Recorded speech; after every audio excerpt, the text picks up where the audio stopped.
The Yousaf and the Lost Prayer. Yousaf was a lively 10-year-old boy who loved playing outside with his friends. Every afternoon, after finishing his homework, he would rush to the neighborhood park, kicking a soccer ball and laughing until the sun dipped below the horizon. One evening, as he dribbled the ball across the field, the call to Asr prayer echoed from the masjid nearby. Yousaf heard it, but ignored it. "I'll pray later," he thought, too caught up in the game. Time slipped away, and by the time he stopped playing, the masjid doors were already closing. That night, as Yousaf lay in bed, guilt crept into his heart. His mother always told him, "Salah is your connection to Allah. Never break it." He promised himself that tomorrow he wouldn't forget. The next afternoon, Yousaf and his friends decided to explore a wooded area on the outskirts of town. They ran between the trees, playing hide and seek, their laughter echoing through the quiet forest.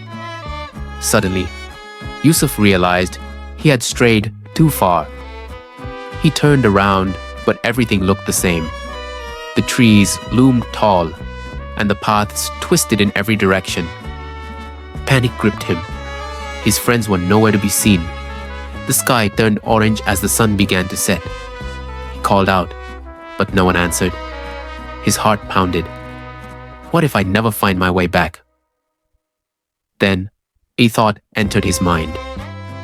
Salah. He remembered how his father once told him, "When you're in trouble, turn to Allah. He will guide you." Tears welled up in Yousaf's eyes as he fell into sujud right there on the forest floor. He whispered a desperate dua, "Ya Allah, I am lost. Please guide me home." As he finished his prayer and stood up, a sudden calmness filled his heart. He looked up and saw a narrow path he hadn't noticed before. Trusting Allah, he followed it. With each step, the sounds of the town grew closer. Finally, he emerged from the woods, right in front of the masjid. The adhan for Maghrib was being called. Overwhelmed with relief, Yousaf rushed inside. This time, he didn't ignore the call. He answered it. That night, he told his mother everything. She smiled and hugged him. Salah is not just a duty, Yousaf. It is your lifeline. Allah heard you because you turned to Him. From that day on, Yousaf never let anything distract him from his prayers.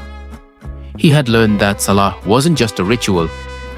It was his connection to the one who would always guide him home.